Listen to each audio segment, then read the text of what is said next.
저 말인가요? 내 이름은 종타쿠 오덕이죠.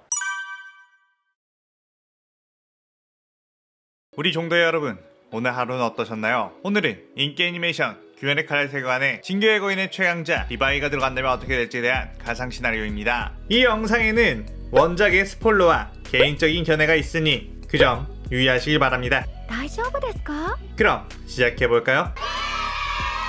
리바이 같은 경우 수많은 팬을 가지고 있는 진격의 거인 작품에서 압도적인 인기를 독차지하고 있는 최강 매력의 캐릭터이죠. 사실 인기 비중으로 따졌을 땐 한 만화에서 이 정도로 압도적인 인기를 다 가져갈 수 있을까 신기할 정도입니다. 규메르 칼날 세계관에서 가장 인기가 많다고 느끼는 랭고쿠 큐즈로도 엄청난 인기를 자랑하지만 시간이 갈수록 귀칼 세계관의 다른 캐릭들이 많이 활약을 하기 때문에 인기가 분배가 되는데, 리바이는 작중에서 나온 시점부터 쭉 엄청난 포스를 보여주며 캐릭에 입덕을 하게 만들어주죠. 이 가상 시나리오 컨텐츠는 원작의 고증을 철저히 따지다가는 매끄러운 진행이 되지 않기 때문에 어느 정도의 설정 오류는 이해해 주셨으면 좋겠습니다. 그럼 오늘의 주인공 리바이의 아크만 가상 시나리오 1부 시작하겠습니다. 리바이는 평소와 같이 조사병단을 데리고 벽 밖으로 조사를 나간 상황이었습니다. 그러다가 리바이는 어떤 깊숙한 숲 쪽에서 어떤 위화감이 들었고 그곳으로 들어가 봤죠. 그때 엄청난 지진과 함께 땅이 꺼졌고 입체 기동으로 나무를 타고 벗어나려고 했지만 나무들도 함께 꺼진 땅 속으로 들어가 버리고 말았습니다. 어둠 속에서 눈을 뜬 리바이는 다시 지상 밖으로 나가야겠다는 생각으로 입체 기동을 사용해 나갔는데, 그곳은 어떤 산에 있는 숲이었고 자신의 세계와는 다르다는 것을 깨달았습니다. 일단 이 숲을 빠져나가 상황을 알아보고자 했는데 멀리서 칼을 든 인간들이 보였고 그 인간들이 한 남자를 죽이려고 하는지 공격 태세를 갖추고 있었죠.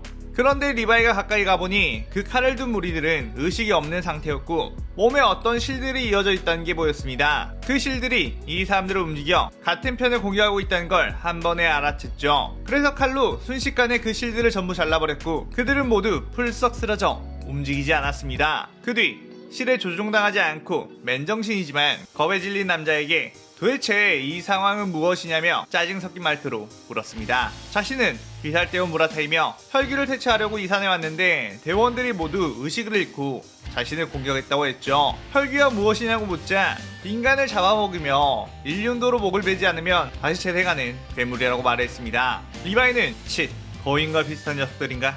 하며 불쾌했고 일반 칼로는 혈기를 완전히 쓰러뜨릴 수 없다는 말에 쓰러져 있는 귀살대원들의 일륜도를 2개 집어갔죠. 혈기를 처음 보는 사람인데도 이렇게 침착한 모습을 보이는 리바이. 무라타는 리바이에게 당신은 도대체 누구냐고 물었고 리바이는 그저 무시한 채 길을 나섰죠. 무라타는 일단 또 다른 혈기들이 나타나 자신을 공격하면 무서우니 리바이의 뒤를 졸졸 따라갔습니다. 그때 어디선가에서 싸우는 소리가 들렸고 그곳으로 가보니 한 소녀가 공중에 매달려 있었으며 한 소녀는 피를 흘린 채 발버둥을 치고 있었고 새하얀 머리를 한 기묘한 소년이 서 있었습니다. 무라타는 그 모습을 보고 하얀 오해 혈기잖아, 우린 못 이겨 라고 하며 벌벌 떨었고 저런 어린아이 같은 게 혈기란 존재인가? 라고 묻자 무라타는 혈기는 인간의 모습과 비슷하게 여자, 남자, 어른, 아이 다양한 모습을 가지고 있다고 했습니다. 루이는 불청객이 찾아오자 너네도 죽고 싶어서 찾아왔냐며 실 공격을 날렸고 리바이는 그 자리에서 순식간에 그 실들을 전부 베어냈습니다. 루이는 자신의 강철과도 같은 강도의 실을 여유롭게 잘라내버리는 모습을 보고 꽤나 충격을 받았죠. 그리고 입체 이동을 활용해 순식간에 루이의 뒤로 접근한 후 회전배기를 사용해 목을 날려버렸죠. 리바이는 꽤나 배임성이 좋은 일륜도를 보고 마음에 든다는 생각을 했고 무라타 탄지로는 엄청난 리바이의 실력에 경악을 금치 못했습니다. 그리고 목숨을 살려줘서 고맙다고 연신 감사를 표했고 리바이는 귀찮다는 듯이 라고 대답을 했습니다. 조금 있다가 수주 토미오카 기우가 멋지게 나타났고 모든 상황이 다 정리가 돼버린 상태라 조금은 뻘쭘했죠. 기우와 마주친 리바이, 서로에게 별 관심이 없는지 아무런 말도 하지 않았고 그 숨막히는 분위기에 무라타와 탄지로는 괜히 자신들이 엄청나게 긴장을 했습니다. 그 뒤 충주 시노부가 나플라플라라와 네즈코를 죽이려고 하는 것을 기우가 막아섰고 리바이는 그 모습을 보고 어느 세계건 같은 조직끼리 이렇게 싸우는 건가 싶었습니다. 그때 네즈코와 탄지로를 귀살대 본부로 데려오라는 지령으로 기우와 시노부는 싸움을 멈추고 탄지로 남매는 귀살대 본부로 가게 되었습니다. 그리고 얼떨결에 그곳에 함께 있던 리바이도 하야노 루이의 퇴치 공로자로 가게 되었죠. 일단 리바이는 온몸에 먼지가 뒤덮여 있었기에 그저 어서 옷을 갈아입고 샤워를 하고 싶었지만 일단 이 상황들을 알아놓을 필요가 있었기에 잠자코 상황을 지켜봤죠. 이윽고 시작된 조합재판. 한바탕 탄지로와 네즈코로 인해 소동이 일어난 후 이제 리바이 차례였는데 우부야시키 당주는 리바이에게 일반인의 수준으로는 절대 12개월을 처치할 수 없었을 터인데 정체가 무엇이냐고 물었고 리바이는 이 세계에서 온 군대 조직의 병장이라고 설명을 했습니다. 그에 많은 주들이 놀랐고 풍주 사내미는 이 세계에서 왔다는 말에 괜히 시비를 걸었죠. 이 세계 검사의 실력을 좀 보자고 말이에요.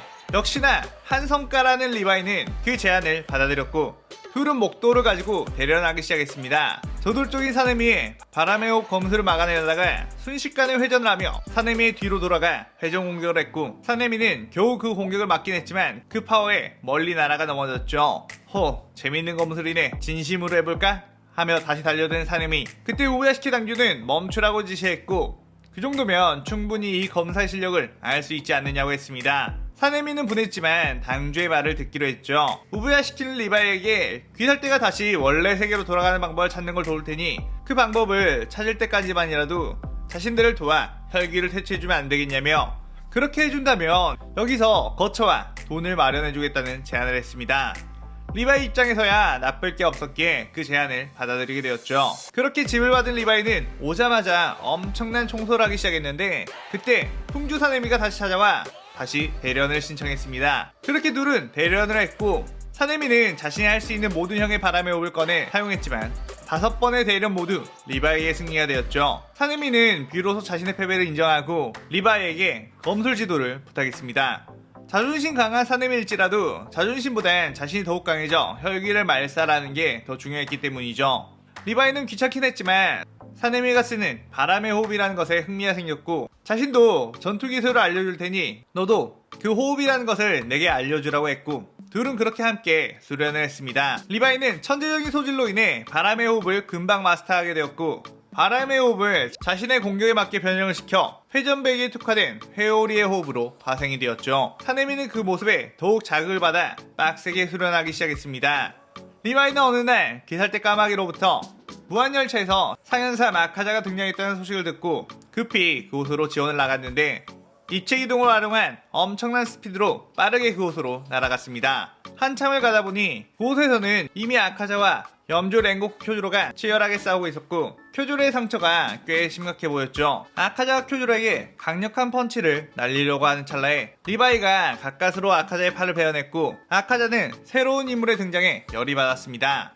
그리고 파괴살 아침을 시전해 리바이를 공격하려고 했는데 리바이는 입체이동으로 슉슉 아카자의 공격을 피하며 이리저리 왔다갔다 했고 아카자의 몸을 회전배기로 베어내고 있었죠. 아카자의 몸의 상처가 회복되는 시간보다도 빠르게 베이며 체력이 급속도로 떨어지기 시작했습니다. 안 그래도 쿄조로와 싸우며 체력을 꽤나 소비했던 터라 아카자의 나침조차 리바이의 빠르고 변칙적인 공격을 읽지 못했고 아카자는 이대로 시간이 끌리면 안 되겠다는 생각에 쿄조로의 처리를 다음으로 미루고 반스런을 시전했고 리바이는 놓치지 않는다며 빠르게 입체기동으로 뒤쫓아갔습니다. 그렇게 아카자는 리바이의 시니컬한 표정으로 쫓아오는 추격에 공포를 느낄 수밖에 없었고 이제 잡혀 죽는 건가 싶은 순간 리바이의 입체기동 장치 가스가 떨어져 멈추고 말았습니다. 쿄조를 도우러 급히 오는 바람에 가스를 너무 써버린 탓이었죠. 아카자는 10년 감소한 마음으로 더욱 열심히 반스런을 뛰었고 리바이는 추격을 포기한 채 뒤에 온 귀살대원들과 합류해 쿄조로 일행을 부축했습니다. 쿄조로는 큰 부상을 입긴 했지만 생명에는 전혀 지장이 없었고 충분히 회복한 후에 복귀를 하겠다고 했습니다. 일단 리바이는 자신에게 큰 힘이 될 입체기동 장치에 가스를 충전하는 게 급선무였기에 가스 충전할 곳을 찾아다녔죠. 다행히도 귀칼 세계에는 열차도 다닐 정도로 산업이 발전된 사회였기 때문에 가스를 충전하는 것은 그리 어려운 일이 아니었습니다. 그렇게 가스도 여유롭게 충전하고 혼자 자신의 원래 세계로 돌아가는 방법을 찾음과 동시에 혈귀들을 만나는 족족 목을 따버리는 리바이의 입장에서는 거인이나 혈귀나 그저 길가에 있는 벌레 한 마리 잡는 것과 다름이 없었죠. 그러던 어느 날 나비저택을 지나가다가 소녀들이 시끄럽게 울어대는 소리가 들렸고 그곳에 가보니 음주우지 탱겐이 아오이와 콩알눈을 어디론가 데려가려고 하고 있었죠. 그때 탄지로 일행이 자신들이 대신 그 임무에 가겠다며 이야기를 했고 탄지로는 리바이를 발견하고 리바이 씨도 함께 가지 않겠냐고 제안을 했습니다. 리바이는 일단 함께 동행했지만 유곽에 들어가야 하기 때문에 여장을 해야 한다는 말을 듣자마자 인상을 찌푸리며 난 이 임무에서 빠지겠다고 했습니다. 그래도 이왕 온 김에 같이 가는 게 좋지 않겠냐며 탄지로가 말을 하자마자 엄청난 살기 어린 눈빛을 보내며 탄지로의 입을 다물게 했죠. 일단 자신은 체질적으로 팀플레이는 잘 맞지 않으니 강력한 혈기가 나올 때나 부르라고 했습니다. 그리고 리바이는 혼자 유곽 근처를 돌아다니며 시간을 보내고 있었죠. 그때 호객행위하는 많은 사람들이 잘생긴 리바이의 얼굴을 보고 자기 가게로 오라며 리바이의 팔을 끌어당겼고 그때마다 리바이는 더러운 손 치우라며 뿌리쳐냈습니다. 결백증이 심한 리바이는 다른 사람들이 자신의 몸에 닿는 것을 매우 불쾌하게 생각했죠. 유곽 쪽 사람들은 보통이었으면 이러한 대우에 몹시들 열이 받았겠지만 잘생긴 사람이 시크하기까지 하다며 더더욱 많은 사람들이 달려들었죠. 그에 이 꽉 깨물고 짜증을 내는 리바이. 그 시점 탄지로 일행은 유곽에서 임무를 하며 탱겐의 아내들에 대한 정보를 모았고 탱겐 역시 정보들을 취합해 어디에 상현의 혈기가 있는지 알아내고 있었습니다. 얼마 안가 상현육 다큐가 좋아하게 된 탄지로에게 아름답지 않은 존재들은 모두 죽여도 되는 벌레라며 엄청난 오비 공격을 날렸고 탄지로는 구경 온 사람들을 구하느라 큰 상처를 입게 되었습니다. 그리고 다키가 쓰러진 탄지로를 마무리하려고 하는 찰나에 한 건물 지붕에서 너도 추하게 생겼는데 너도 죽여버리면 되는 거냐 말하며 리바이가 등장했고 다키는 감히 내 얼굴 지적을 하며 리바이를 쳐다봤는데 좀 내 스타일인데? 시크하고 짜증나 있는 얼굴이 부자님과 아니 감히 인간 주제에 죽고 싶어 환장을 했나 보군 하며 오비 공격을 날렸습니다. 리바이는 회오리의 호흡 제1형 회전배기를 사용해 그 수많은 오비들을 전부 찢어버렸고 입체기동을 활용해 순식간에 다키의 뒤로 접근해 목을 베어버렸죠. 다키는 엄청난 리바이의 스피드에 당황하며 목이 날아갔지만 다키는 소멸하지 않았고 으앙 울음을 터뜨렸습니다. 그때 눈물이 튈까봐 리바이는 다키에게서 멀찌감치 떨어졌고 곧이어 목에서 규타로가 삐져나오게 되었습니다. 규타로는 리바이를 쓱 보더니 잘생긴 놈이로구나. 평생을 사랑받으며 살아왔겠어. 부럽구나 부러워. 나는 항상 뒷골목에서 피를 묻히며 살아왔는데 말이야 라고 했습니다. 리바이는 내가 그렇게 보이는 건가? 우습군. 나도 뒷골목에서 피냄새를 맡으며 커왔거든 하며 규타로에게 빠르게 접근했고 규타로는 이때다 싶어 독혈을 뿌렸죠. 하지만 전투 센스 최상인 리바이는 제자리에서 회오리 호흡으로 독혈을 전부 막아냈습니다. 꼭 약해 빠진 것들이 독같은 꼼수를 쓰지 라고 하며 입체기동으로 빠르게 규타로의 뒤에 다가갔고 다키는 오빠 조심! 이라고 하기도 전에 온몸을 난도질해버렸죠. 하지만 규타로 역시 목이 베어도 소멸하지 않았고 자신의 목을 주어 다시 재생을 했습니다. 리바이는 다키의 몸에서 규타로가 나온 것 그리고 오빠라고 불렀던 것을 유추해봤을 때 둘이서 하나의 존재의 가능성이 있다고 생각했고 둘을 동시에 베어버려야겠다는 생각을 했죠. 규타로는 그런 리바이의 속셈을 알아챘는지 다키에게 어서 멀리 떨어지라고 소리쳤고 가까운 공간에 있으면 이 녀석에게 단번에 둘 다 목이 베일 거야 라고 했습니다. 그러자 다키는 빠른 속도로 쓰러져 있는 탄지로를 오비로 묶어 도망가기 시작했고 리바이는 다키를 쫓으려고 했지만 규타로가 피해 참격을 무지막지하게 날리는 바람에 쉽게 쫓아갈 수가 없었죠. 하지만 그때 너 어딜 도망가냐? 하며 우주의 탱겐이 나타나 순식간에 다키의 목을 날려버렸습니다. 그걸 본 리바이는 회오리 호흡 제2형 칼날팽이를 사용해 규타로의 온몸을 가로로 갈갈기 베어버렸고 둘은 소멸하기 시작했습니다. 우주의 탱겐은 챗 아내들을 구하느라 화려한 부분은 저 녀석에게 다 뺏겨버렸군 이라고 아쉬워했고 리바이는 자신에게 묻은 다키 규타로에 피해 그저 찝찝해하고 있었습니다. 이후 드디어 상현의 열기를 잡았다는 것에 모두가 기뻐했고 특히 모든 주들이 큰 부상을 입지 않고도 상현을 잡았다는 게 의미가 크다고 말했죠. 리바이는 딱히 그런 것에 큰 관심이 없었고 그저 자신의 칼날에 이가 많이 빠져있는 것이 보였습니다. 유곽편 이후 리바이는 임시로 자신의 입체기동 장치에 꽂아놓은 일륜도의 칼이 많이 무뎌져서 그 장치를 제대로 일륜도와 결합시키고 칼날도 바꿀 생각으로 대장장의 마을로 떠나게 되었는데 마침 탄지로 역시 칼날을 수리하러 대장장의 마을로 가야 한다며 함께 동행을 하게 되었죠. 가는 내내 리바이에게 살갑게 말을 거는 탄지로 리바이는 툭툭 내뱉으며 대화를 끊어버리기 일쑤였습니다. 그러다 도착한 대장장의 마을 리바이는 대장장에게 자신의 입체기동 장치를 보여주고 자신이 원래 쓰던 칼날과 비슷한 모양으로 일륜도를 제작해달라고 했죠. 그 후 그간의 피로도 풀 겸 온천욕을 하고 있던 리바이 그때 탄지로 역시 탕으로 들어왔고 리바이에게 대화를 시도하며 제잘제잘거렸죠. 그때 한 명의 남자가 온천에 들어왔는데 수주 토미오카 기우였습니다. 탄지로는 토미오카 씨가 이곳에는 웬일이세요? 라고 묻자 기우는 갈라를 가려고 왔다가 시간이 남아서 라고 한 뒤 탕으로 들어왔죠. 탄지로는 리바이와 기우를 인사시키려고 리바이씨 저번에 나타구모사에서 보셨죠? 수주 토미오카 기우씨예요. 토미오카씨 저번에 보셨죠? 리바이씨예요 라고 했지만 둘은 서로를 본체도 하지 않았고 침묵으로 일관했죠. 그 어색한 분위기에 온탕은 냉탕과도 같은 느낌이었습니다. 그때 또 한 명의 남자가 들어왔고 하주 토키토 무이치로였죠. 탄지로는 저 사람은 분명 하주였던 안녕하세요 하며 분위기 반전을 꾀하려고 했지만 무이치로 역시 아무 말도 없이 조용히 온천욕만 할 뿐이었고 탄지로는 숨이 막혀 이곳에서 얼른 나가야겠다는 생각을 했죠. 그날 저녁 일륜도가 완성이 되었다는 이야기를 듣고 일륜도를 받아온 리와이와 기우, 탄지로 이들은 해가 뜨면 돌아가기로 하고 그날 밤을 그곳에서 머무르기로 했습니다. 야심한 새벽 조용한 대장의 마을에서 누군가의 비명소리가 들려왔고 모두가 잠에서 깨어나고 불을 켰죠. 그러자 문 쪽에 상현사 한탱구가 기어들어와 있었고 기척을 지고 들어왔다는 것에 다들 깜짝 놀라 전투태세를 가셨습니다. 곧바로 하주 무이치로가 한탱구의 목을 베어버렸는데 한탱구는 분열했고 한 개체가 거대한 부채로 무이치로를 멀리 날려버렸죠. 기우와 탄지로 리바이는 상현사 한탱구의 분신들을 하나씩 맡으며 싸웠고 각각의 개체는 그렇게 강한 수준이 아니었기에 충분히 해볼만 했습니다. 그 시점 무이치로는 상현호 교코와 만나 치열한 전투를 벌이고 있었고 방심한 탓에 수옥발에 걸리고 말았지만 기억을 찾고 반점이 발현되며 수옥발을 찍고 나왔죠. 그리고 압도적인 실력으로 교코를 농락하며 목을 베어버렸습니다. 그 시점 한탱구는 모든 분신들을 하나로 합쳐 조합구텐이 되었고 강한 전투력으로 이들을 압박했죠.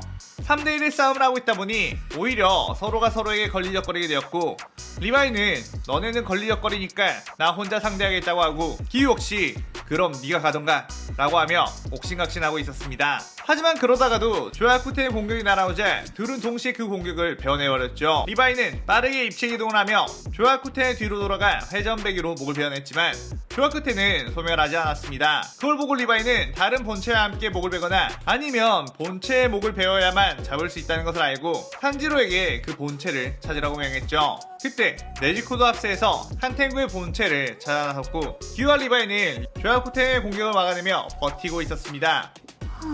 탄지로는 뛰어난 후각으로 한탱구의 냄새를 찾았고 네지코가 빠르게 뛰어가 바퀴벌레 발로 차버리듯 한탱구의 본체를 이리저리 차버렸고 탄지로는 히노카미 카고라로 한탱구의 목을 날려버렸습니다. 그러자 조야쿠텐도 소멸이 되었습니다. 그런데 그때 동이 트기 시작했고 그곳은 나무가 없는 광활한 땅이라 네지코는 태양에 노출이 될 수밖에 없는 상황이었죠. 탄지로는 네지코의 몸을 가리려 황급하게 안아봤지만 네지코는 다행히도 태양에 소멸하지 않았습니다. 그 일로 인해 무자는 태양을 극복한 혈기가 나왔다는 것을 알게 되었고 귀살대 역시 최종 국면을 준비하게 되었죠. 우부자시키 당주는 이제 상현의 혈기들도 얼마 남지 않은 상황이라 무잔이 겨우 힘을 키우기 전에 뿌리를 뽑아야겠다며 자신의 얼마 남지 않은 수명으로 무잔을 끌어내 자폭 공격을 하려고 했고 무잔은 그걸 역이용해 귀살대를 무한성에 소환시킨 것을 성공했습니다.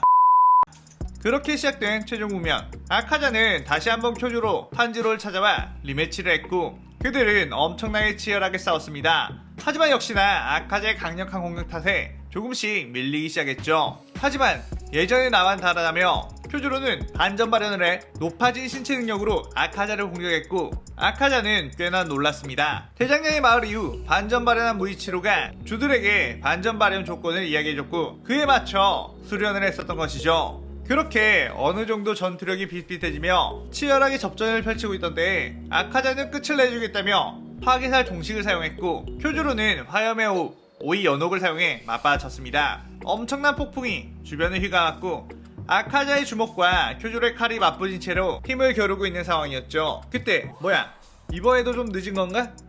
내가 귀살대 최고의 스피드인데 어째 이렇게 화려한 부분은 늦는 거지? 하며 반전 발현한 우지 탱겐이 뒤에서 아카자의 목을 베어버렸죠. 우지 탱겐은 무한성을 돌아다니며 수많은 혈기들을 혼자 쓸어버리며 뛰어오다가 반점이 발현이 되었고 대치 중이던 이들을 발견했던 것이죠. 아카자는 엄청난 강함에 대한 집착으로 인해 목의 약점을 극복해버렸고 다시 목을 붙여 이들을 공격했습니다. 하지만 그때 내비치는 세계를 깨우친 탄지로가 아카자의 목을 다시 한번 베어내며 사실상 패배의 감정을 느끼게 했고 코유키의 환상이 나타나 아카자를 말리며 재생을 포기하게 되었죠.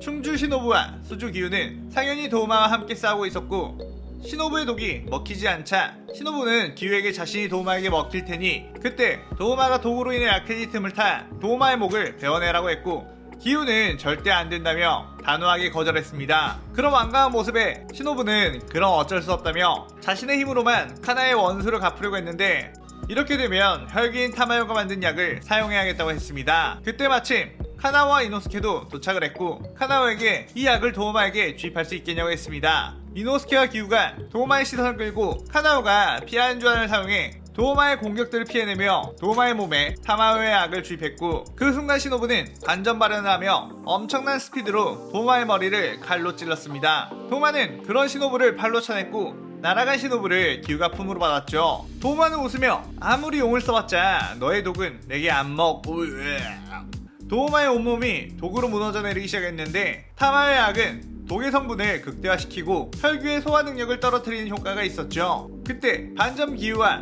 이노스케가 함께 도우마의 목을 내리쳤고 도우마는 소멸하게 되었습니다. 한편 상현이 코쿠시보와 만난 무이치로의 공격을 전부 피해내고 달의 호흡으로 무이치로를 공격하려고 하는 찰나 리바이가 나타나 회전배기로 그 공격을 막아냈습니다. 리바이는 다행히 이 건물의 구조상 입체 이동을 사용하기 수월하게 되어 있군 이라는 생각과 함께 이리저리 날아다니며 코쿠시보를 공격했지만 코쿠시보의 내비친 세계에는 대부분 막히고 말았죠. 코쿠시보는 리바이에게 참격을 날렸고 그 참격을 막았지만 충격으로 벽에 강하게 부딪히고 말았습니다. 그때 무이치로가 귀찮게 공격하자 무이치로 역시 날려버리려고 했죠. 그때 바람의 호흡 공격과 함께 사네미가 등장했고 코쿠시보에게 자신의 피를 촥 뿌렸습니다. 코쿠시보는 취한 듯 어질어질하게 되었고 그 순간 철퇴가 날아와 코쿠시보의 어깨를 박살내버렸죠. 암주 교메이 역시 출전하며 귀살대 최강 전력들이 모이게 되었습니다. 코쿠시보는 빠르게 재생하며 이들과 치열하게 싸웠고 시간이 가면 갈수록 혈기인 자신이 유리해야 되는데 어째 점점 이들의 힘이 강해짐을 느꼈습니다. 보니 교메이와 사네미가 둘 다 반점을 마련해 싸우고 있었고 그 파워는 혼자서 감당하기 쉽지 않았죠. 그렇게 꽤나 지쳐있던 때에 갑자기 엄청난 속도로 누군가가 빠르게 접근해 해오리의 후 제3형 용오름 반전 발현한 리바이가 엄청난 회전 공격으로 코쿠시보의 목을 날려버렸습니다. 리바이 역시 탄지로와 꽤 오래 함께 있다 보니 탄지로의 영향으로 반점이 발현이 되었고 전투에 특화된 일족인 리바이는 반점으로 인한 반점사 역시 비켜갈 수 있을 것으로 보였죠. 카이가쿠와 나키메까지 모두 처리한 후 무잔만이 남은 상황. 무잔은 상현이 어떻게 한 명의 주조차 잡지 못한 거냐며 치를 떨었고 모든 주들이 모여 반전 발현한 상태로 무잔에게 공격을 퍼붓었습니다. 무잔의 수많은 촉수들은 방어에 특화된 주들이 막아냈고 공격에 특화된 주들은 무잔에게 일격을 가했죠. 리바이도 역시 뛰어난 기동성으로 치고 빠지기 전략을 펼치며 무잔의 체력을 빼놓았습니다. 아무래도 상대적으로 상현들과의 전투에서 크게 다친 주들이 없다 보니 서로 합심해서 무잔의 공격들을 버티기 수월했고 무잔은 점차 초조해지기 시작했습니다. 하나하나 실력이 꽤나 있는 녀석들이라 광역기를 날리면 효과가 떨어지고 한 명씩 집중 공격을 하려고 치면 다른 이들이 함께 막아주니까 말이에요. 이대로 시간이 끌리다가 동이터 자신이 소멸할 것이라는 게 느껴졌죠. 그렇게 생각한 순간 자신의 몸에 두 개의 갈고리 같은 쇠가 박혔고 리바이가 날아와 무잔의 목을 베어버렸죠. 안되겠다 생각한 무잔은 목을 회복하며 만스런을 하기 시작했습니다. 하지만 맹렬하게 추격해오는 주들 때문에 이대로는 안 될 것 같다며 5개의 두뇌 풀가동을 돌렸죠. 예전처럼 1800개 우편으로 쪼개져 도망가면 되겠구나 하고 퍽 하고 쪼개졌습니다. 그의 주들과 리바이, 탄지로 일행들은 누가 더 많이 썰어버리나 내기를 하며 무잔의 6편들을 갈갈기 썰어버렸고 무잔의 겨우 살아남은 살덩이들은 바퀴벌레처럼 꿈틀꿈틀 기어다니다가 곧 해가 떠올랐고 무잔은 5개의 두뇌로 활용해도 이 정도의 결과라니 하며 소멸하게 되었습니다. 그렇게 무잔 퇴치를 기뻐하는 귀살대와 리바이는 이후 귀살대의 도움으로 나타공호산에 리바이가 처음에 이 세계로 올 때 봤던 땅에 균열이 생겼다는 정보를 듣게 되었고 리바이는 모두와 작별 인사를 하고 그곳으로 들어가 자신의 세계의 숲속에서 눈을 뜨게 되었습니다. 자, 이렇게 진격의 거인 최강자 리바이 아커만이 귀멸의 칼날 세계관에 온다면 어떻게 될지에 대한 가상 시나리오가 끝이 나게 되었습니다. 리바이는 전투에 있어 엄청난 능력을 가지긴 했지만 지금까지 불러왔던 많은 먼치킨 킥들에 비하면 압도적인 사기 능력을 보유한 것은 아니기에 무잔을 잡기까지는 다른 귀살대 주들의 도움이 많이 필요했죠. 그래서 최대한 다른 인물들의 이야기도 넣었고 이 세계에 잘 어울리도록 보정도 했습니다. 재밌게 보셨다면 좋겠네요. 오늘 영상 즐겁게 보셨다면 구독, 좋아요, 알림 설정 누르는 거 잊지 마시고요. 그럼 오늘 이만 사요나라.さようなら。